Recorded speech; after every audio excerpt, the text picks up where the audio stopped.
Tá, estou iniciando a gravação da aula de História Econômica Geral, Industrialização na América Latina e na Ásia. Tá, então, tem duas aulas expositivas que ficaram faltando, tá? Para completar o que eu considero que seja importante História Econômica Geral, tá? Talvez eu devesse apagar essa luz da frente, né? Eu ia falar. Opa. Não é lógico, né? Tinha que ser o contrário, né? Eu concordo. Tá? É que a gente está discutindo os interruptores aqui que não fazem sentido. Mas assim vocês enxergam melhor, né? Tá? Então, pessoal de casa, quem quiser, se tiver algum problema, quiser fazer perguntas, falem, a gente vai ouvir vocês. Eu vou passar para os slides, certo? Está gravando certinho? Tá. Bom, então a aula vai estar gravada, então para quem vocês também quiserem ver, vai estar lá no Moodle, né? Vocês sabem como é que funciona, né? O Fábio grava as aulas lá no Moodle, tudo bem? Tá? No VMconf. Então, essa é uma aula sobre industrialização, que é uma palavra que eu não consigo falar da maneira devida, tá? Na América Latina e na Ásia. E eu escolhi um tigre, né? Faz sentido? Faz. O pessoal fala de tigres asiáticos. A Ásia. O pessoal fala tigre é um bicho. Tá pensando na América Latina. Tigre é um bicho asiático, né? Certo? E também tem a ver com professor um pouco, né? Então, acho que não. Foi ruim nessa piada. Tá bom. E tá gravando, né? Eu não devia ter feito. Bom, vamos lá. O que a gente quer falar disso, né? A gente falou muito de Europa, Estados Unidos, a gente falou muito de país rico, certo? Falta dar uma olhada para outras partes do mundo, né? A gente não consegue ver tudo, tá? História Econômica Geral é uma disciplina que muito olha para os países que se desenvolveram, cresceram, se tornaram países ricos. Sim, porque a gente quer falar de Revolução Industrial, a gente quer falar de industrialização nos outros países que alcançam a Grã-Bretanha, dos Estados Unidos. Isso faz parte, geralmente, né, da emenda da disciplina. Um pouco porque tu quer saber como é que esses caras chegaram lá, né? E como é que a gente poderia fazer para chegar lá. Né? É um pouco essa ideia, né? Mas seria importante, né, dar uma olhada em outras regiões, né? Para entender talvez o que deu errado ou quais são as diferenças assim básicas, tá? O que acontece? Peraí, gente, vou arrumar o tênis. O que acontece do ponto de vista do Brasil? A gente não vai falar muito de Brasil, tá? Porque Brasil vocês têm uma disciplina inteira de formação econômica do Brasil para tratar só de Brasil, que é porque que não deu certo, né? Tipo isso. Essa cadeira mais porque onde deu certo meio que deu certo, né? Certo? Mas vamos dar uma olhada, então por isso que a aula de hoje é sobre Ásia e América Latina e a aula de segunda, em janeiro, lá, é sobre África. Tudo bem? É isso. Então, o que a gente tem aqui? O PIB per capita de 30 a 2018, tá? A gente olha para os Estados Unidos, que é um país que, enfim, se destaca, né? Claro, tem outros países com PIB per capita maior, como a Noruega, ou alguns países que têm petróleo no Oriente Médio, enfim, né? Mas um país grande, assim, se destaca é os Estados Unidos, né? Eu coloquei ali o Japão, né? Certo? Como um outro... O Japão e a Europa Ocidental, né? Os países ricos da Europa Ocidental estão mais ou menos no mesmo nível, né? De renda per capita, certo? Então, esses são os países que vão alcançar depois, mas não vão chegar perto dos Estados Unidos, certo? E aí tem países como, por exemplo, a Rússia, né? Que tem uma trajetória de industrialização, mas que acaba tendo limitações, né? Certo? A gente não vai falar de Rússia hoje, porque vocês têm um tutorial não nesse sábado, no outro, né? Tem um tutorial dia 21 sobre a União Soviética. Né? A gente vai tratar de Rússia lá. Né? E aqui tem o Brasil. Né? O Brasil, enfim, né? Bem pessimista esse meu gráfico. Né? Bom, tá? É isso. Tá. O que a gente talvez pudesse falar, né? Eu agora incluí aqui 3 países que aparecem aqui, né? 4 países, na verdade. Taiwan. Bom, para a China não é país, mas enfim. Taiwan, né? Certo? Que é um país que tem PIB per capita maior, o Japão, inclusive. A Coreia do Sul, isso aqui é 2018, tá? A Coreia do Sul tem PIB per capita muito próximo do Japão, certo? E tu tem aqui a China, né? A China, no caso, cresceu mais, já está mais rica que o Brasil, acredito eu. Hoje em dia, isso já faz o que? 2018, também um pouco desatualizado, né? Mas dá para ter uma ideia, enfim. Aqui tem países que eram mais pobres que o Brasil, como a Coreia do Sul, tá certo? Ou o próprio Taiwan. E depois, lá por 1980, né? Ele vai... É por 80, né? Que a Coreia do Sul dá o X do Brasil, né? 80 e poucos. Aliás, né? A minha mãe veio para o Brasil em 81. obviamente, né? Qual é a relação de causalidade que eu vejo? Né? Onde a minha mãe é pé frio. Essa onde a minha mãe a coisa. Tô brincando, né? Tá? Essa é uma. Isso é por isso que correlação não é causalidade, né? Vocês sabem disso, né? Não? Estatística, essa correlação não é. Mas talvez seja, né? Não sei, mas no caso, a minha mãe tinha no Brasil 81, que é quando a Coreia do Sul mais ou menos passa a ser mais rica que o Brasil, tá? E é por isso que meus primos são mais ricos que eu, né? Tá? Taiwan também é muito parecido, né? Mais ou menos na mesma época, tá? Tem a China que vai fazer esse catch-up agora, né?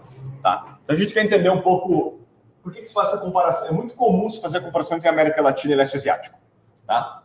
Vocês acham justa essa comparação? Faz sentido comparar essas duas regiões?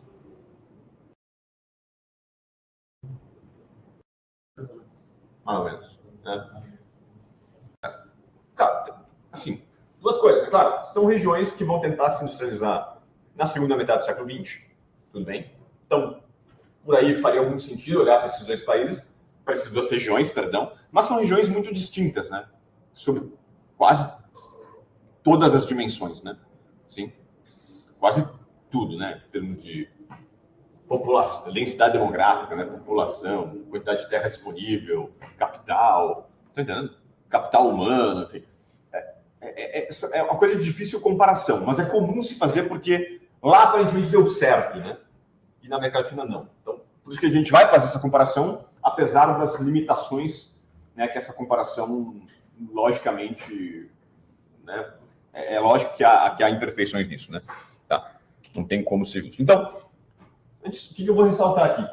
O objetivo da aula é esse, né? Quais as diferenças entre as estratégias do leste asiático, da América Latina, e eu vou falar um pouco de Índia, tá?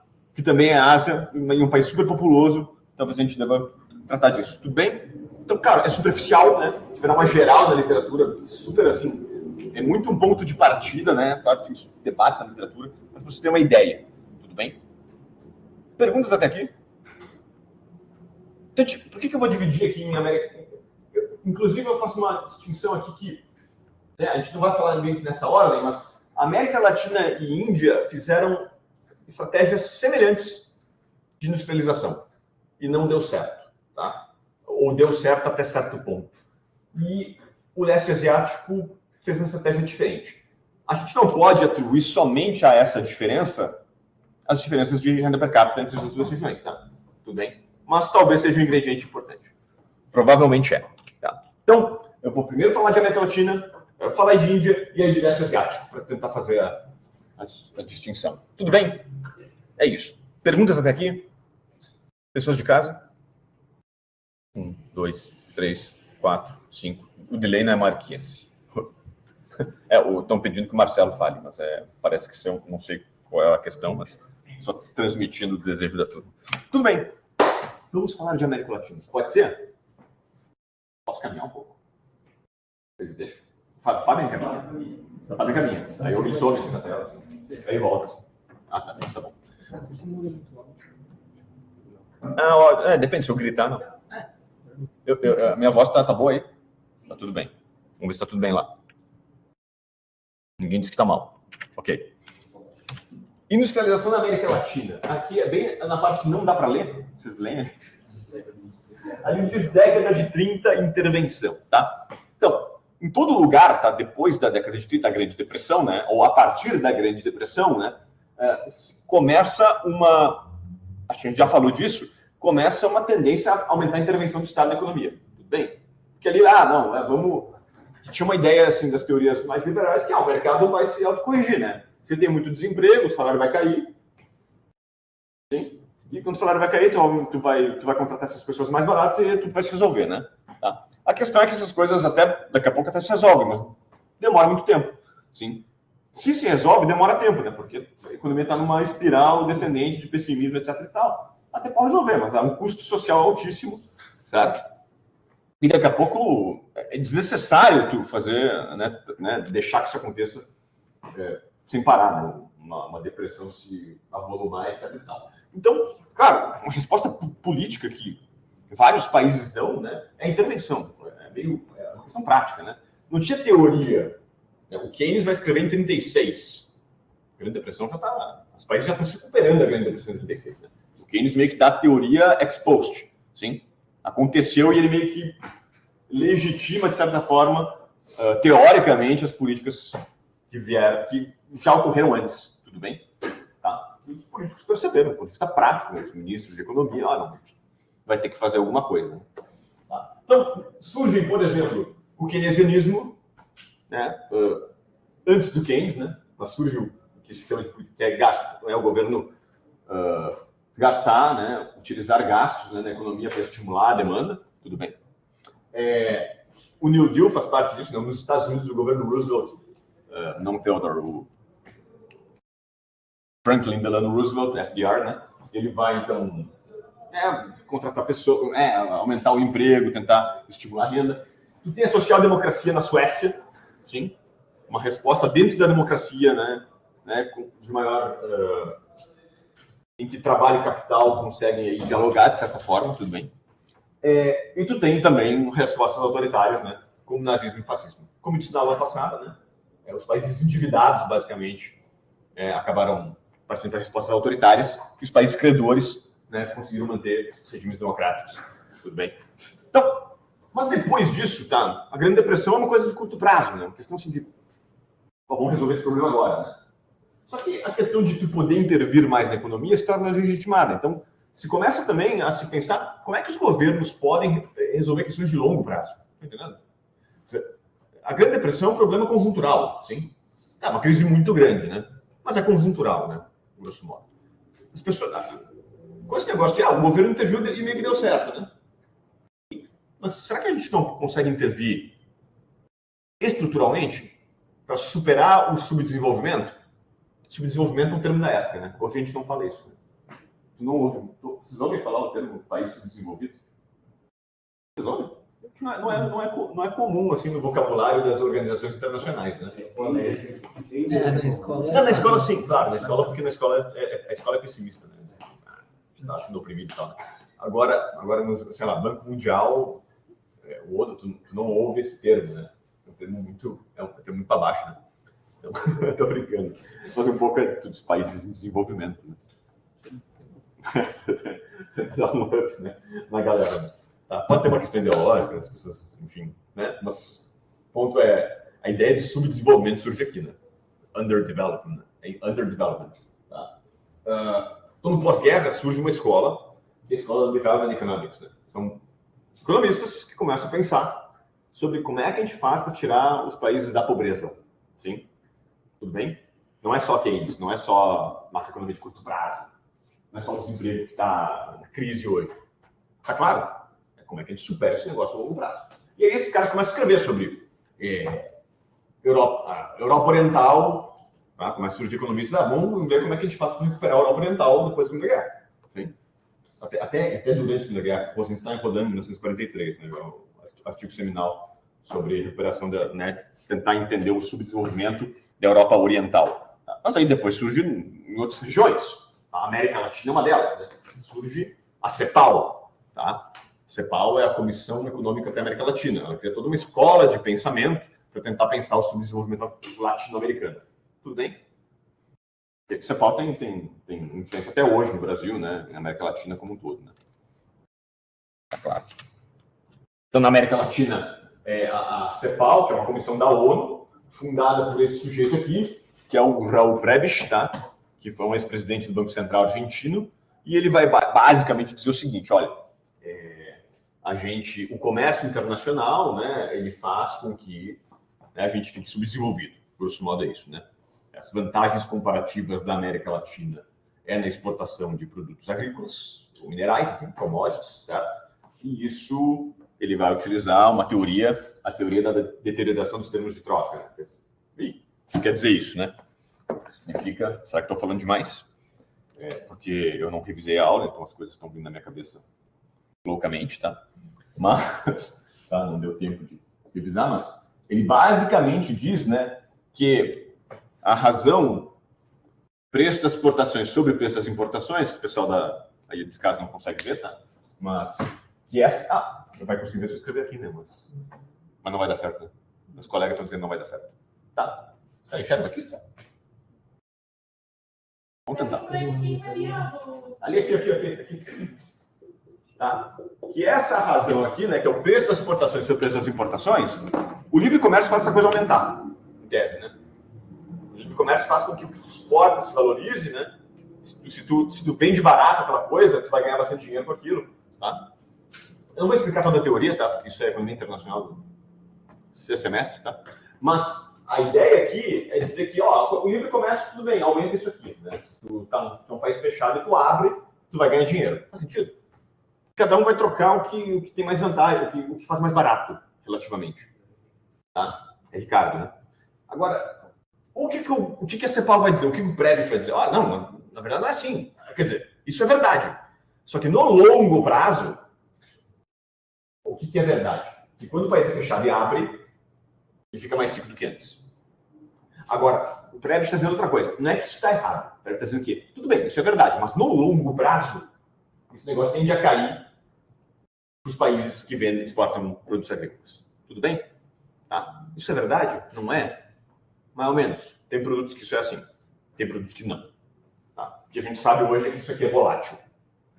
Mais volátil para país exportador agrícola. Tá?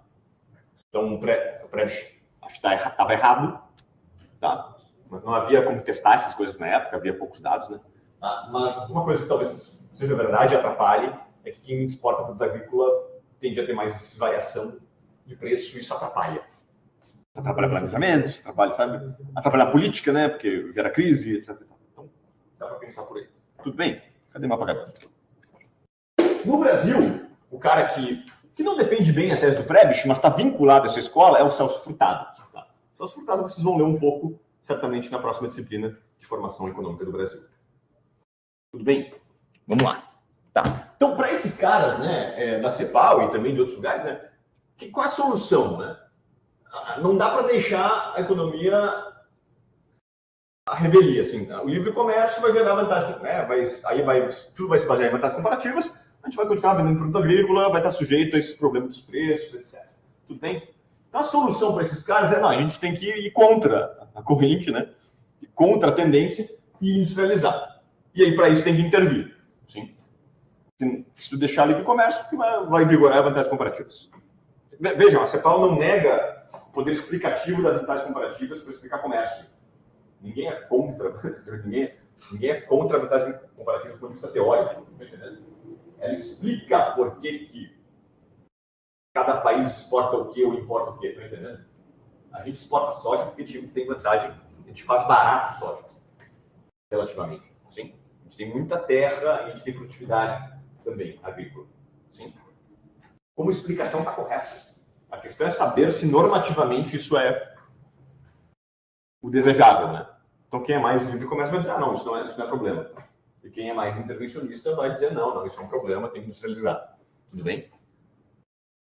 O cara que é mais livre comércio vai dizer, não, na verdade tu vai vender o que tu exporta bem, vai ganhar dinheiro e vai utilizar isso para industrializar.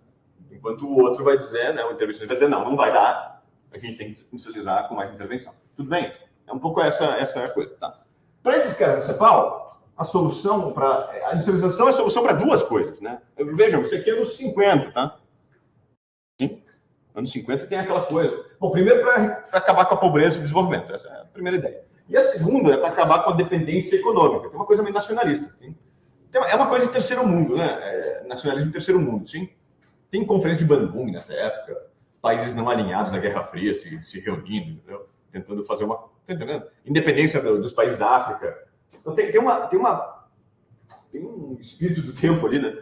Tá? Dessas coisas estão acontecendo, certo? Tá claro? Vamos lá. Tá. Na América Latina, então, o que vai se fazer? O que a gente tem que fazer para industrializar? A gente tem que proteger a indústria, né? Primeiro, porque na competição não vai sobreviver. Os caras são muito mais produtivos de indústria. Esses caras concorrerem livre comércio, esses caras vão quebrar e a gente vai voltar a produzir produto agrícola, né? Sim? Tá claro? Então, o ponto aqui tem que barreira tarifária, né? Então, a América Latina vai utilizar principalmente, não todos os países básicos, quem vai se industrializar, Brasil, México, pensa em Argentina, vai utilizar o que a gente chama de ISI. Tá pequenininho aqui? Mas ESG significa industrialização por substituição de importações. Que é basicamente tu deliberadamente intervir para substituir o que tu antes importava por produção local. Tá claro? Esse é o ponto principal, substituir. Tá? E aí se voltar principalmente para o mercado interno. Quer dizer, se afastar do comércio internacional, sim, e olhar muito para o mercado interno. Então os caras vão fazer? Aumentar a barreira tarifária. 74% do México. Pô, é um bocado, né? Sabe quando tu quer comprar um PlayStation, assim, sei lá, propaganda, né? Tô gravando propaganda. Ou tem outro videogame, Xbox, né? Tem algum outro? Nintendo Switch, que é o pequenininho aquele, né? Tá. Pô, aí tu pensa, quem tá aí, é super caro, né? O cara quer que alguém traga dos Estados Unidos, né? Sempre tem um parente que vai, sei lá, alguma coisa assim, algum amigo. Né? Aí, enfim, não sei. Não sei se foi um bom exemplo, mas... O Paraguai tá do lado. O Paraguai tá do lado, eu sei. Mas assim, quer dizer, tu tenta fugir da alfândega, né? É isso, né? Então, porque é muito mais caro aqui, né? Então tem a ver com isso, ó, veja. 74% no México, de barreiras tarifárias nos anos 60, 84% na Argentina. No Brasil, que está o mouse ali em cima, 184%, tá? 184%, cara, é muita coisa. Tá? Mas a gente quer desenvolver a indústria nacional, né? Essa ideia, tá? Então, além das barreiras tarifárias, tu tem subsídios, né? Dinheiro do governo direto para a indústria, né? Incentivos, sim, fiscais, né? E tu tem também estatais, né? Quer dizer, algumas coisas o mercado não vai resolver, a gente mesmo produz. Então, coisas desse tipo acontecem na América Latina. Tá? Qual o resultado dessas políticas, né? Tá. Gente, obviamente essas políticas aumentam a industrialização, né? Porque tu está protegendo deliberadamente o setor industrial doméstico. Então, olha só, tudo fica bem em cima, né, do quadro ali, né? Só de casa não vê, né? Mas aqui.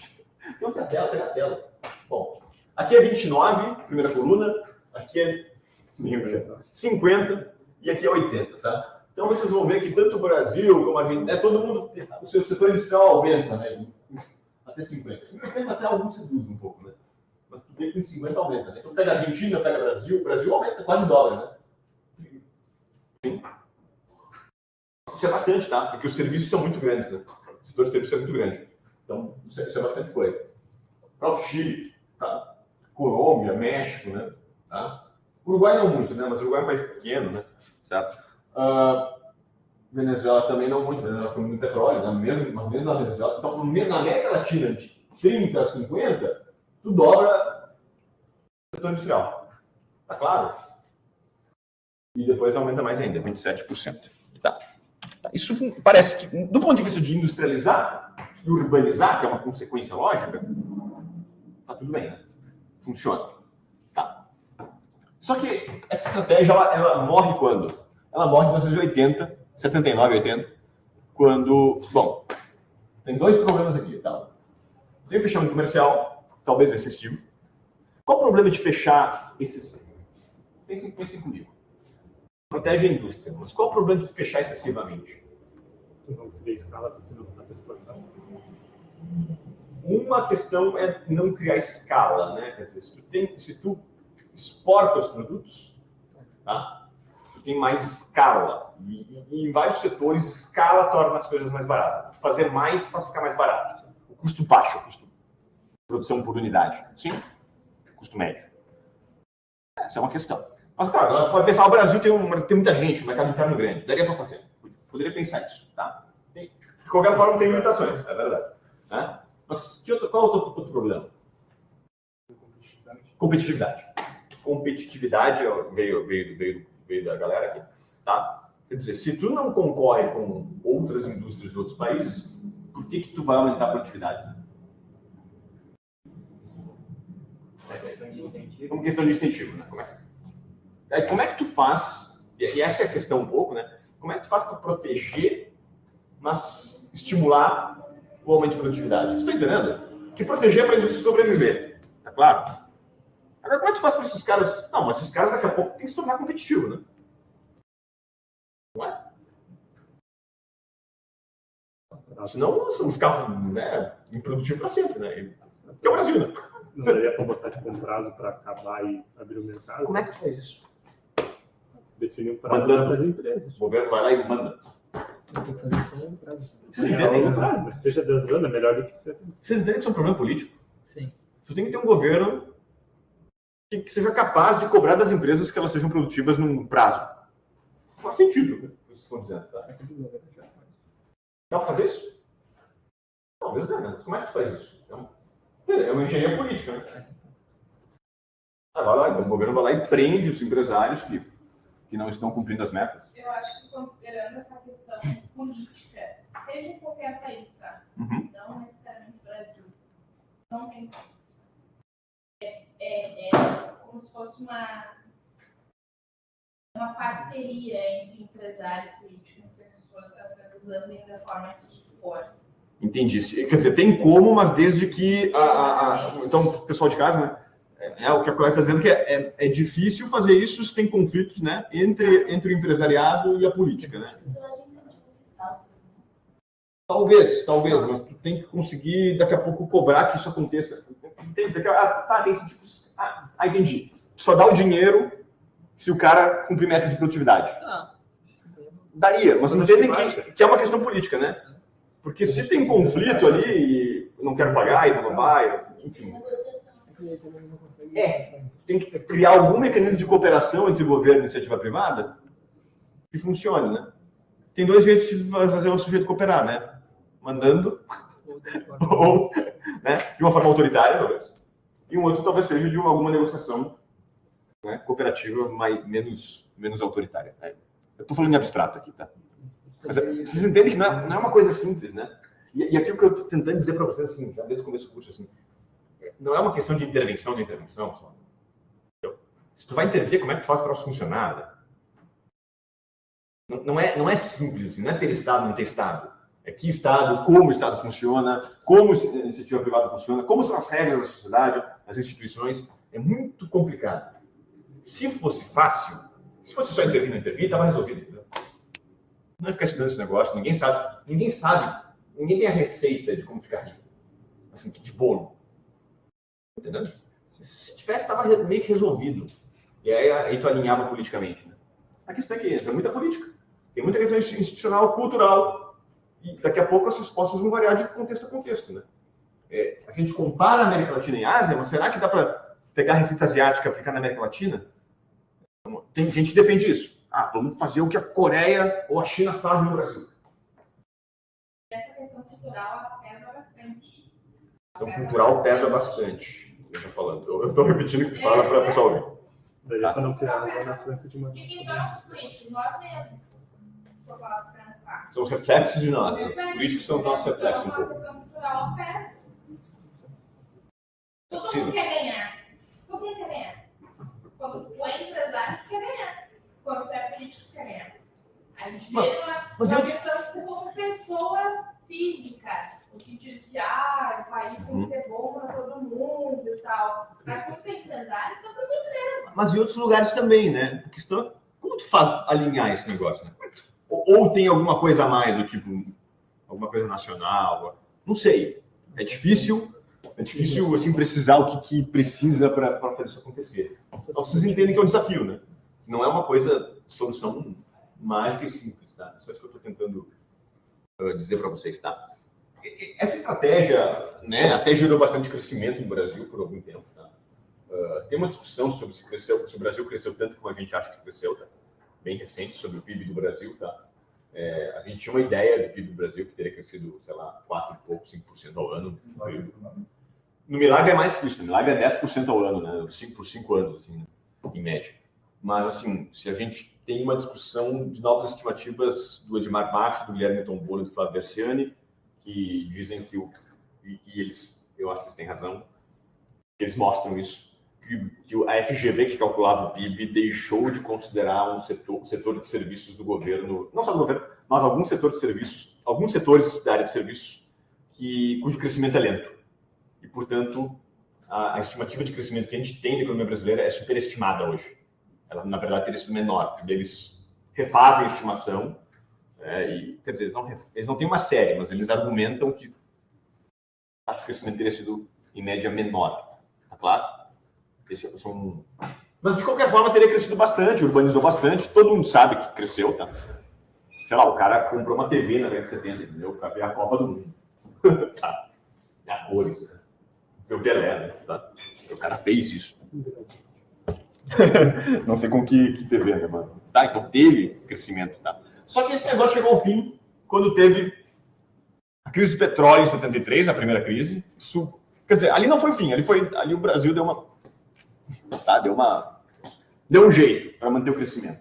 Mas se endividou mais para fazer isso. E aí veio uma nova crise, né? Os juros americanos subiram, os juros da dívida eram variáveis, os juros do mundo subiram, e aí a dívida do Brasil explodiu. Tá? Do Brasil, não só do Brasil, a América Latina inteira.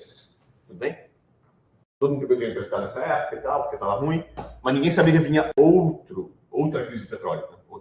Isso gerou a crise da dívida. Então, nos anos 80, que é quando o Brasil fica para trás em relação ao leste asiático, é a crise da dívida na América Latina.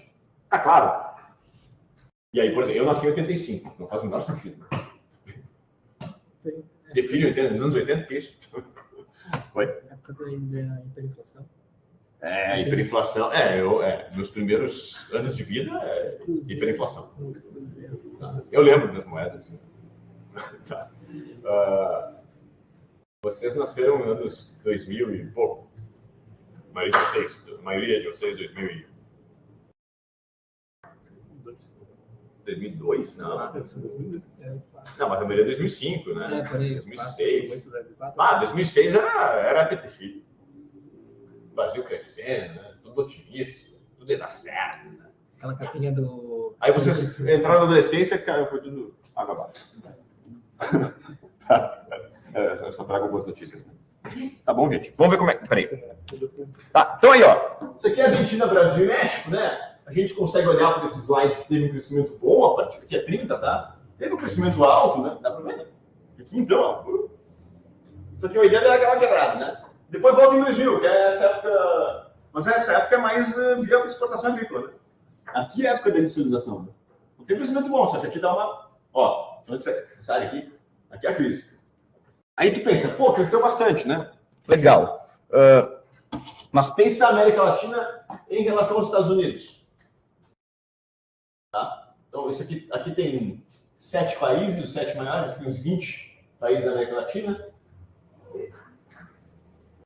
Vocês estão entendendo o que eu quero dizer com isso? Isso aqui é uma razão. É o PIB da América Latina em relação aos Estados Unidos.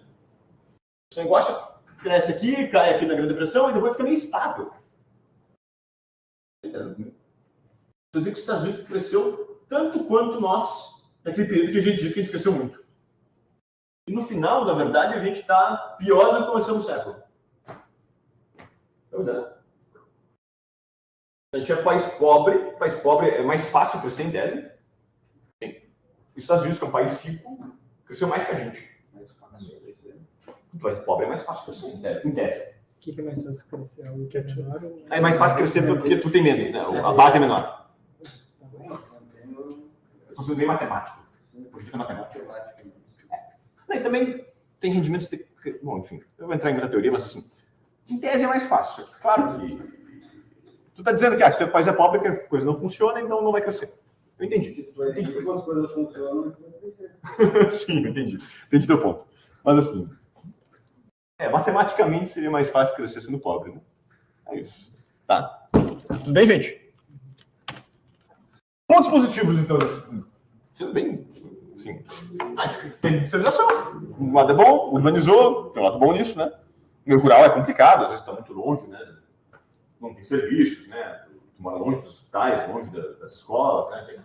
A urbanização gera uma série de melhoras, né? E tal, embora, apesar da nossa urbanização ter sido com muitos problemas, né? Como a gente sabe muito bem. Crescimento teve também. Mas os pontos negativos que ressaltam, né? É que foi muito ineficiente. Porque a gente gerou preços altos.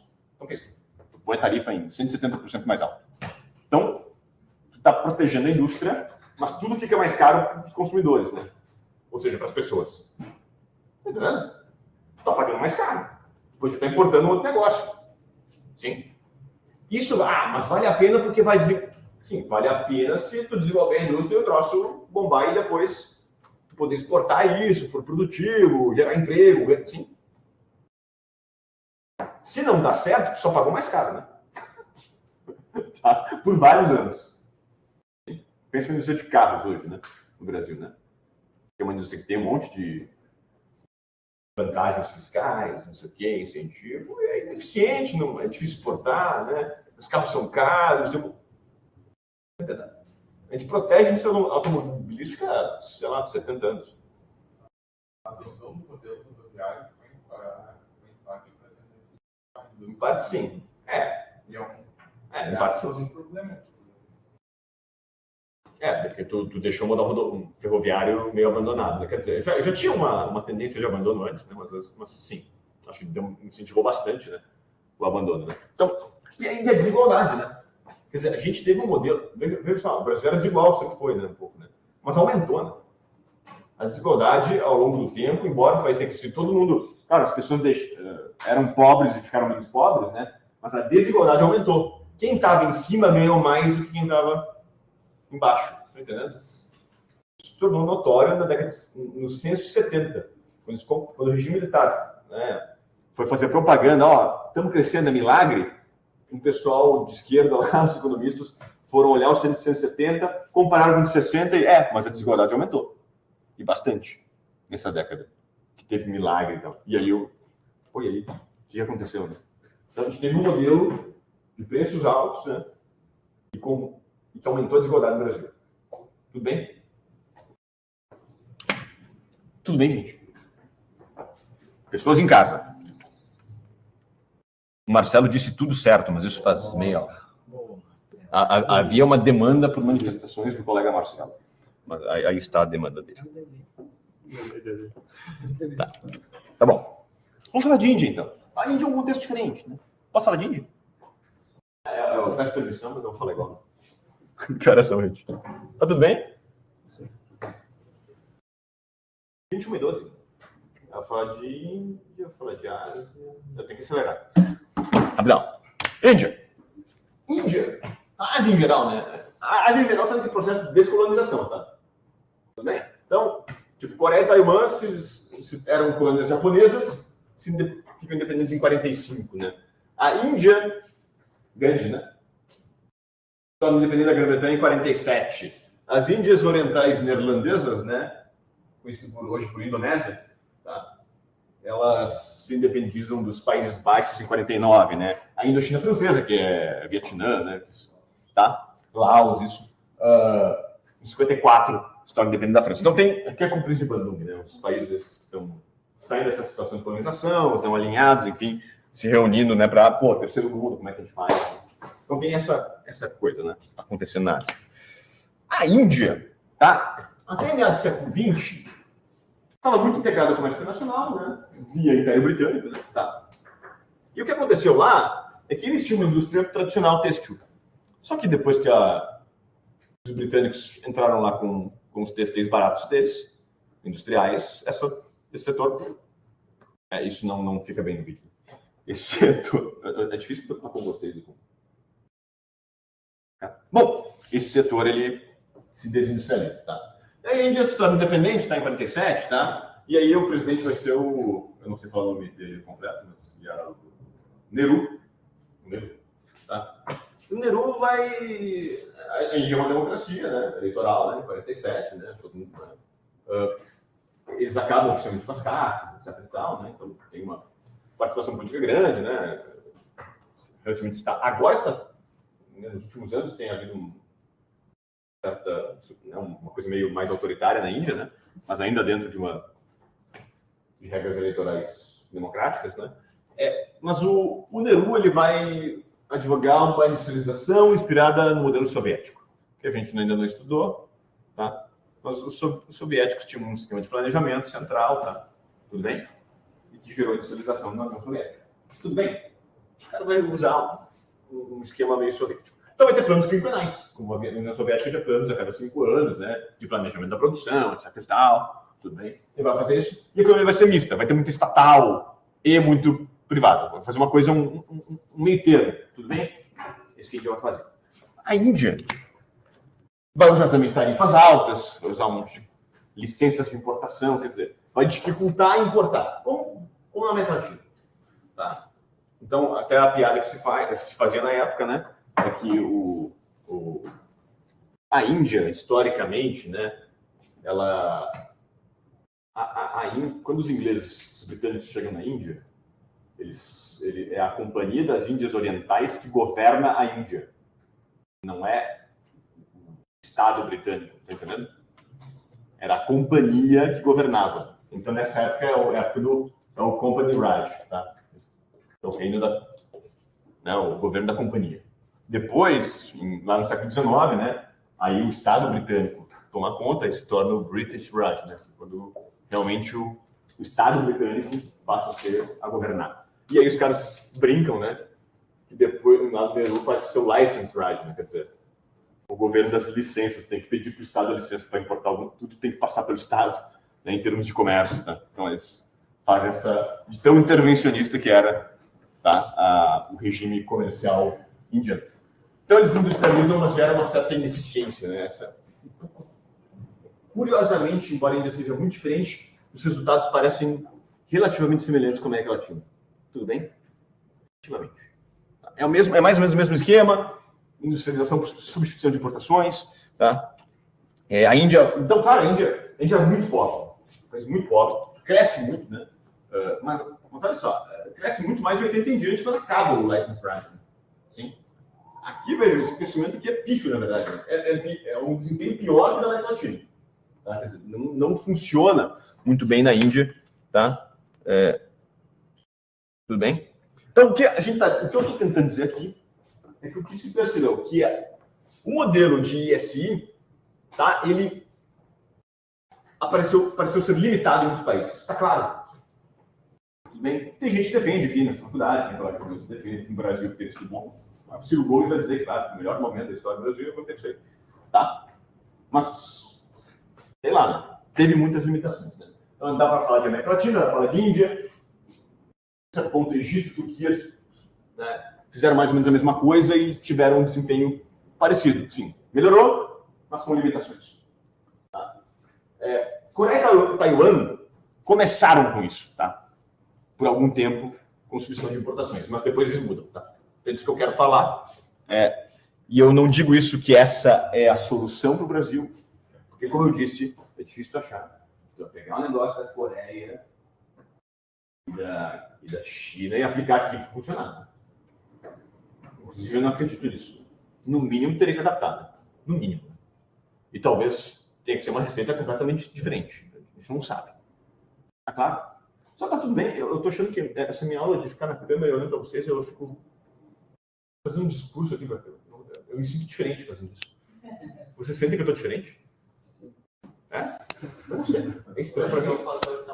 É que a aula no sábado é ótimo. A aula de sábado é pior? Vocês estão pior? Pô, tu tá morrendo de sono agora, cara. Cara, é a vida do estudante. A vida do estudante. É melhor a aula essa hora? Não, prefiro. Eu prefiro essa É, aula. é que sábado Porque sábado é duro, né? É terceiro. Eu tenho que mudar essa cadeira para. E voltei a sexta também. a noite pesa. Tem que mudar essa cadeira para segunda e quarta, né? Se vocês têm esse quarto, tem que mudar. Para as próximas gerações, lamento para vocês. Não.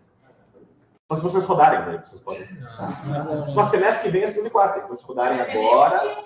Oi? Mas só vai depender de ti. Não. Se a gente roda.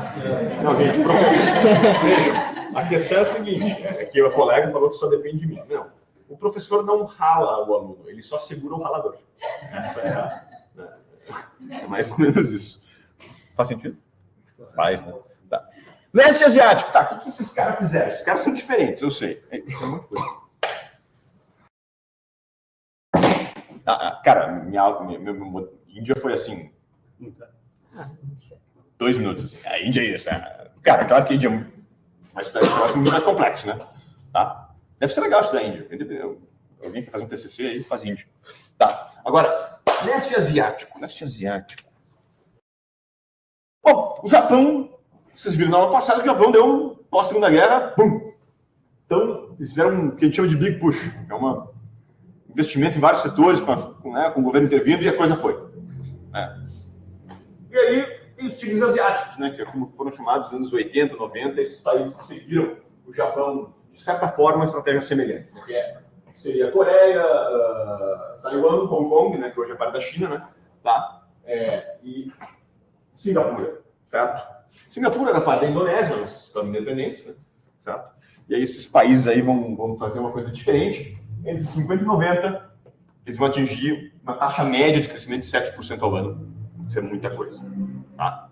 O Brasil até fez isso por uma década, mas assim, não 40 anos de 7% ao ano. Assim, a gente fica feliz que se cresce 2 aqui, né? 40 anos, 7% ao ano. Isso é... Seus filhos são muito, muito mais ricos que você, né? Sim. Então, tá. Então, um exemplo clássico é... Bom, aí parece que eu estou puxando sardinha pro... Né? O exemplo clássico é a Coreia do Sul, né? Acho que é Seul é tipo... Eu não lembro a distância, mas é tipo 100 km da fronteira com o norte. Né? É tipo daqui até... Sei lá, é muito perto. Peguei da Ultramanda. Gostei do Ultramanda, achei intuitivo. Tá? Aqui é Pyongyang, né, que é a capital do norte. Né? Então, isso aqui deve ser daqui até Passo Fundo do norte. Tá? Deve ser mais perto. Né? Só que aqui tem 50 milhões de pessoas morando. Tipo, metade do Rio Grande do Sul. Não? O Rio Grande do Sul tem uns 11, né? Isso aqui é metade do Rio Grande do Sul tem 50. Então, se tu vai para a Coreia ou para a China, ou tu vai para o leste asiático, tu caminha e só tem 20. Cara, só tem gente em todo lugar. 11 da noite, né? Gente. Cara, gente. Não tem tanta gente. Onde é que eles moram? É muito estranho. Aqui não, tu vai para o carro, vai até o Uruguai, vai até o Chuí. Não tem ninguém. Não é? Só tem capivara? Não. Ninguém. Não, tinha gente. Isso é diferente já, né? Vocês entendem que isso é diferente? Porque tem muita terra disponível, tu vai fazer o quê? Plantar. Criar gado. Vai criar gado aqui? Foi caríssimo, né? Pensa, um monte de gente quer demanda por terra lá, imagina. Pode botar uma indústria no meio da floresta amazônica. Claro, sim. Sim. Mas vocês entendem, mas não faz sentido, né? Não. Vocês entendem o ponto, né? Que é muito diferente a estrutura econômica, né? Uma questão, assim, tem muita gente aqui, tu tem trabalho barato. E terra cara. Aqui é o contrário, né? Um pouco, né? A terra é barata aqui, né? Sim. Tu pode até desmatar sem ninguém saber. Que horror. Nem é tu, tu tá desmatando, ninguém vê. Que horror, né? Não é pra fazer isso. Uma gravação. Tudo bem. O problema é que isso reprime as piadas, né? Eu fico desconfortável com isso. Caso de investigação policial. Não, daqui a pouco os caras fazem um corte, né? Assim, dizem, o professor falou que vai te matar e tal. Tô dando ideia ainda. Parem. Só parem. Eu não gravo, eu vou deixar gravado pra mim, né? Pra eu me proteger, né? O cara não pegou o contexto inteiro. Bom, Coreia do Sul é um caso clássico, então eu tenho um pouco mais de familiaridade, né? Então acho que eu posso contar um pouco dessa história, né? Deixa eu ver se o pessoal tá bem só. Tá tudo bem? Eduardo, não dá para ouvir as perguntas dos colegas. Microfone. E fica bem baixo para mim quando eu falo virado para o outro lado da sala. Tá, é importante que eu continue virado para cá, então eu vou ficar meio imóvel aqui. Tá, gente, leste asiático, tá? A Coreia do Sul, no caso, tá? Ela vai passar por uma ocupação japonesa por 40 anos, tá? Tudo bem? Então, essa é uma história diplomaticamente complicada, né? Tá? Tanto que tem uma época que os coreanos tinham que abandonar a língua, os seus nomes, né? Meu pai tinha um nome japonês. Meu pai é velho, tá? Meu pai tem 90 e poucos anos. Tá?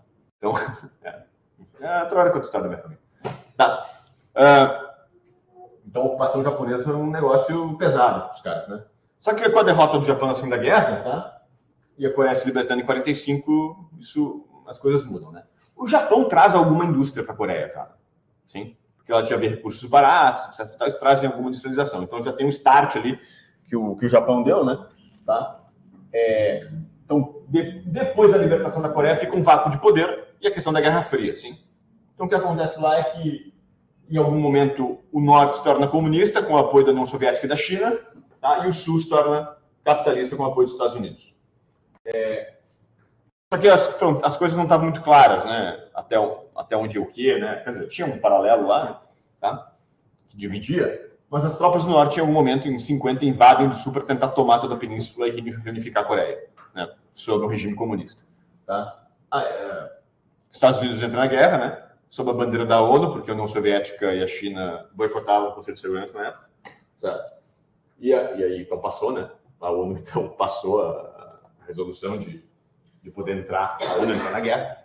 Mas a União Soviética e a China entram para ajudar a Coreia do Norte. Então, fica um vai e vem, tá? Os resultados são 2,5 milhões de civis mortos, né? Então, é uma coisa muito trágica, tá?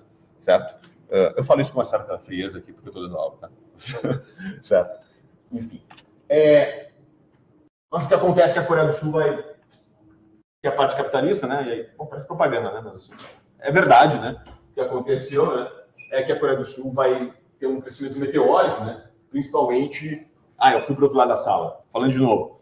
A Coreia do Sul vai ter um crescimento meteórico, né? Principalmente antes, mas principalmente anos 80 em diante, tá? 70, 80 em diante, a coisa vai explodir. E o Brasil vai meio que ficar para trás. Tá claro? Então, o que os caras falam? Pensando em Coreia, mas vale um pouquinho para os outros países dos tigres asiáticos, tudo bem? Os caras vão dizer que foi a Coreia e os outros países fizeram diferente da América Latina. O que eles fizeram? Eles usaram o mercado. Essa é uma visão mais para o livre mercado. A Anne Kruger, que era vice-presidente da FMI, e o PEP e outros caras vão dizer assim, olha, esses caras fizeram políticas de industrialização, mas voltadas à exportação, voltadas para o comércio internacional, utilizando o comércio, tudo bem? O mercado. Eles investiram também em capital humano, assim, com intervenção do Estado, mas investiram nas pessoas, para aumentar as habilidades do capital humano, tudo bem? E investiram em infraestrutura, que é uma coisa que governos deveriam fazer. Claro? E utilizaram políticas macroeconômicas relativamente conservadoras, estáveis, né? Tinha inflação, mas não deixava a coisa perder o controle, tá? Então, é isso que eles dizem, tá? Outros autores, tá? Autoras e autores, vão dizer que, na verdade, a Coreia interviu muito, e é por isso que deu certo. Sim? Interviu como? Sim, as políticas voltadas à exportação, na verdade, eram intervenções, né? Fazia com que tu cobrava das empresas, voltando para o assunto do começo, né? Na Coreia, os caras, o general, o presidente lá, uma ditadura militar, tá? Cobrava das empresas que elas chegassem a metas, senão não haveria auxílio. Aí tu pensa, dá para fazer isso no Brasil? É desejável fazer isso? Eu não sei, sabe que é uma questão difícil, né? Porque vocês entendem que tu tem que ser relativamente autoritário para poder fazer isso. Vocês entendem, bom? É um cara que consegue cobrar, de alguma forma, das empresas que elas performem, né? O que mais que ele pode fazer? Se ele pode fazer isso. A ditadura militar brasileira nem isso conseguia fazer, né? A ditadura militar brasileira, ela era politicamente fraca, né? Embora, né, haja muitos episódios de tortura, etc e tal, né? Mas, do ponto de vista dos lobbies, ela era fraca. Ela precisava negociar. Claro. Na Coreia, aparentemente, não.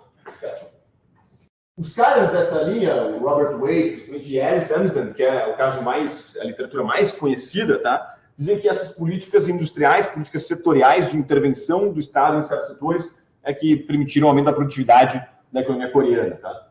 Crédito direcionado, os bancos emprestando para setores, etc e tal. Tudo bem? Bom, quem está certo? Uma coisa comum que é a política voltada à exportação. De fato, todo mundo... Eu acho que isso aqui ninguém discorda, né? Que esses caras conseguiram manter a competitividade das indústrias, né? Ou alcançar a competitividade internacional porque expuseram as empresas à concorrência internacional. Tá claro? Isso claramente a América Latina e a Índia não fizeram. Isso claramente eles fizeram. Isso é um ponto importante. Eu não estou dizendo que só isso resolve. Provavelmente não. Mas, provavelmente é uma condição necessária, mas não suficiente para se atingir bons resultados. As outras coisas a gente pode ficar na dúvida, né? Sei lá, né? O Brasil fez isso? Fez, mas deve ter sido diferente, né? O Brasil fez, o industrial fez, mas... Controlar um território menor é mais fácil. Também. Políticos tem no Brasil, planos de estrutura, prefeituras, tá? Tem que pensar nas elites locais, não sei o que, etc e tal. Pode ser uma questão de... Estava vendo um vídeo da indústria automotiva, e como na Coreia teve um protecionismo assim durante 8 a 10 anos. No caso, tinha um prazo para acabar. Ele não ficava renovando. Então, o pessoal dizendo aqui que havia prazo para proteção na Coreia, tinha prazo. Tinha. Ou seja, tipo assim, tem que, de alguma maneira, produzir bem, ser produtivo, porque quando acabar, acabou. Inclusive, o presidente da Coreia, tá? Né, tu tinha proteção e tu tinha um tempo, né? Ele, inclusive, ameaçava botar os caras na cadeia porque tinha alguma coisa de corrupção, entendeu? Então, tinha até isso aí, né? Mas, é claro, havia uma certa proximidade, né, entre o governo e esses conglomerados industriais na Coreia. Né? Então, se dá para fazer uma diferença, é que a América Latina ficou nisso aqui e o leste asiático fez isso aqui um pouquinho, mas depois logo partiu. Quer dizer, protegeu um pouquinho no começo, né, e depois jogou para o mundo, né, quer dizer, e exigiu metas, etc. Tá. Agora, institucionalmente, como é que consegue fazer isso? Né? E vejam, provavelmente na Ásia é mais fácil fazer isso porque tem um monte de gente, um monte de trabalhador barato, né? E tu não tem a alternativa. Ah, tá, vamos. Não. Gente, a Coreia e a China não tem alternativa. Vamos exportar gado. Faz sentido, entendeu? É caro lá. Para nós é caro é fazer indústria com capital humano, não tá entendendo? Mas é mais barato fazer isso. É mais fácil lá. E a China une as dificuldades que tem nas BR. Não tem capital humano, tem terra, tem. Mas não tem tanta terra, não, né? Agricultural. Agricultural, porque tem muita gente. Tem muito deserto. E tem muita gente. É muita gente. A Índia também. A Índia talvez desce, né? A Índia é parecida com a China, né? Nesse sentido da questão da população e terra. Bom, tá. Então vejam, comparem a Coreia do Sul com o México, China, Brasil. A China vai fazer a mesma estratégia, meio que a mesma estratégia depois, tá? Mas vejam México, Brasil e Índia, né? Quer dizer, como a estratégia coreana funcionou melhor, né? Isso dá para dizer, né? Tá, e de novo, não quer dizer que tu vai trazer para cá e vai funcionar, né? Tá. Isso aqui é exportação por PIB, Coreia e Taiwan. Então vejam como eles vão aumentando a fração, né, de itens exportáveis, né, industriais. Certo?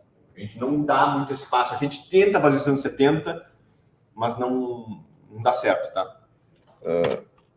Tá, isso aqui, investimento. Isso aqui é o quanto por cento do PIB vai para investimento em maquinário, ou rodovia, prédio, sim? É físico, capital físico, não é investimento financeiro, tá? Capital físico. Então, tu vê aqui que isso exige que as pessoas consumam menos, que o governo não gaste tanto. Tem que ter poupança, né? Sim? A América Latina é caracterizada por não ter poupança, tá? Tá. Esses caras têm poupança, né? Por algum motivo, os caras conseguem investir tipo 30%, 40% do PIB, né? Tem uma renúncia de consumo muito grande, né? Bom, minha mãe é extremamente pão dura, mas daí é uma evidência anedótica. Tá? Tudo bem. O coreano de hoje não é pão duro, né? Mas eu acho que os coreanos da geração da minha mãe tendem a ser muito... Né? Porque viveram na pobreza também, né? Guerra, etc e tal. Pode haver, a gente não sabe. Eu tô aqui, agora é papo de tempo. Tá? Tem uma questão de poupança que é diferente. Isso que não anda. Isso aqui, ó, é medidas de renda e distribuição de renda e distribuição de terra. Então vejam como Coreia e Taiwan estão numa área em que tem pouca desigualdade de renda e pouca desigualdade de terra. Porque lá foi feita a reforma agrária, tá? Nos anos 50. Os países capitalistas, né? Os Estados Unidos estimulam a reforma agrária nesse país. Em parte porque tem a ameaça comunista, né? O Coreia do Norte, os caras fazem reforma agrária logo, né? Claro, 5 anos depois eles dizem que é tudo do Estado, né? Coletivizam tudo. Mas inicialmente eles fazem reforma agrária. E Coreia e Taiwan também, Coreia do Sul, né? Então, veja, eles começam num nível de desigualdade muito menor, né? Tá? Quem viu Parasita? O filme, ganhou Oscar, coreano. Tá? O rapaz pobre que vai trabalhar na casa... Não é nenhum spoiler, é o começo do filme, tá? Não se preocupe. Veja o Parasita, é um bom filme. Até um filme de crítica à desigualdade social da Coreia. Mas é uma crítica à desigualdade, porque tem um cara pobre que vai trabalhar na família rica, né? Na casa da família rica. Tem uma complexidade, não é uma coisa luta de classe total, assim. Tá? É bem complexo, na verdade, essa questão social que ele coloca, né? Mas tem uma questão que o cara pobre, como é que ele se aproxima da família rica? O que ele é? Como é que eles têm contato com a família rica? Alguém lembra? Ele é professor de inglês. O cara pobre, ele consegue ter contato com a família rica porque ele dá aula de inglês para a família rica. Vocês estão entendendo que a distância do pobre para o rico lá é uma coisa muito menor que daqui? E lá os caras... Isso é a crítica social deles lá, entendeu? Não estou dizendo que está errado. Lá tem desigualdade lá. Mas bem menor que aqui, né? Aqui é inimaginável um cara das classes populares dar aula de inglês com um cara rico, né? Porque a educação aqui é péssima, né? Lá o cara pobre tem uma educação decente. O cara sabe inglês. Sim. Claro, tem exceções, né? Mas vocês entenderam? Isso é normal na Coreia, tá bom? Não estou puxando a sardinha para o meu assado, né? Tá? Mas tem uma coisa que a Coreia se destaca: a educação. Tem um lado bom e um lado ruim disso, né? Tem muita pressão sobre os alunos. É muito difícil ser um jovem na Coreia. Tem que estudar, é muita pressão social para estudar. Mas as pessoas têm oportunidades, né? Econômicas. Né? Bom, tá. Então, o Danny Roderick, que é um cara meio termo, um cara que reconhece a intervenção, política industrial, mas reconhece outras coisas também. Texto antigo de 95, famoso, né? Ele vai dizer que realmente a Coreia se beneficiou de uma educação forte, tá? Se beneficiou de pouca desigualdade inicial, tá? Facilita oportunidades econômicas, investimentos em capital físico, de fato, e intervenção, tá? Fizeram intervenções que funcionaram, tá? É meio que uma mistureba, tá? A coisa parece que, né? Tá? Por exemplo, isso a gente não fez.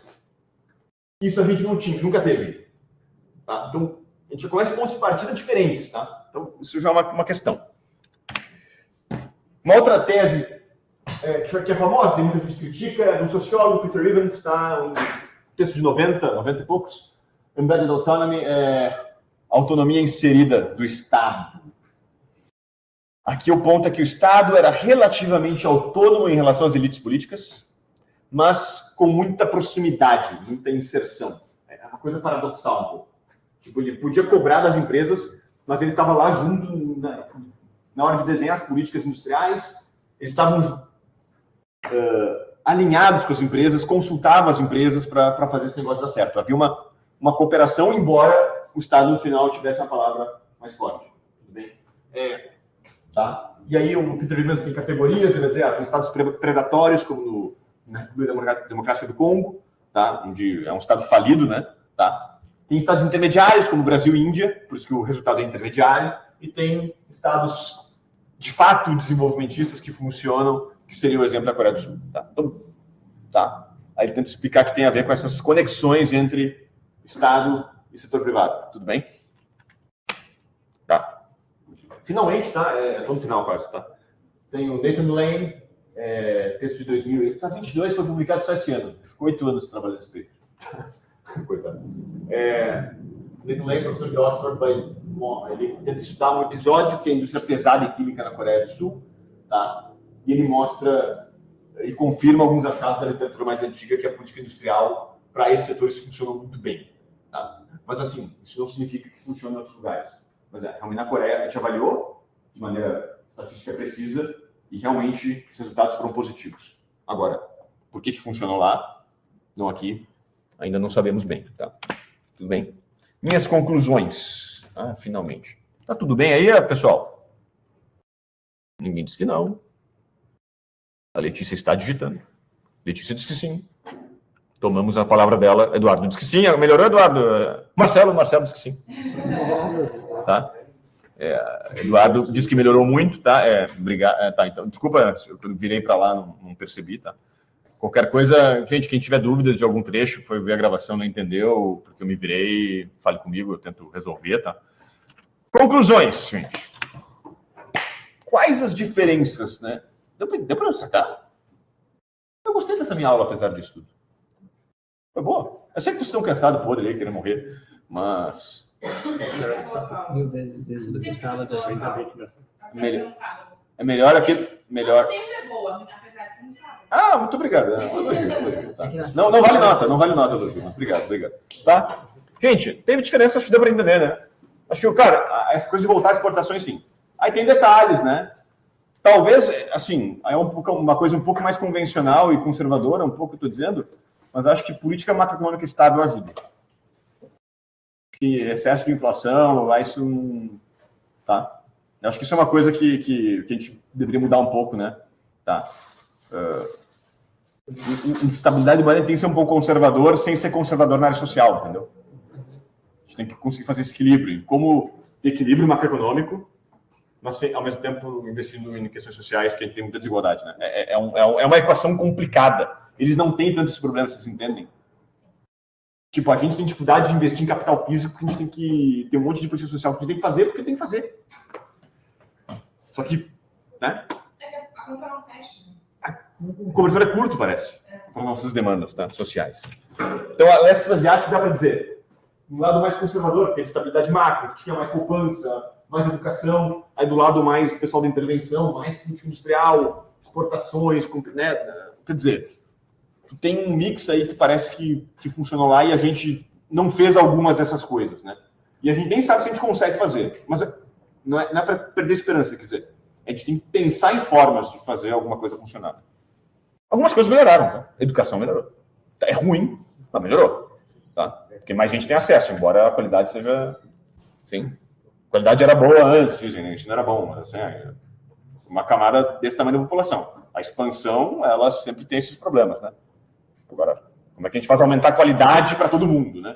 Então, algumas dessas coisas, tá? Então, esse asiático parece que conseguiu fazer o tema de casa, né? Mas, de novo, é um contexto institucional muito diferente. Não é para dizer, eles são bons, meu Deus. É muito, muito diferente, né? Sim? É uma história muito diferente do ponto de vista institucional, né? São países que têm uma certa homogeneidade étnica, né? Desde antigamente, sim, que tem uma coesão nacional maior, que tem uma cultura em comum, etc. E isso provavelmente tem efeitos, né? Nós fomos colonizados, né? Com instituições que criaram desigualdades enormes, né? Não é simples, mas algumas coisas melhoram. Então, um pouco fazer economia também é pensar nessas coisas, né? Acho que é uma motivação também. Tudo bem, gente? Tá bom, gente. Por isso, fica por aí a aula. Deixa eu parar de compartilhar. Uma boa noite. Quem tiver alguma dúvida, fico à disposição. Vou parar a gravação, tá? Boa noite para todos.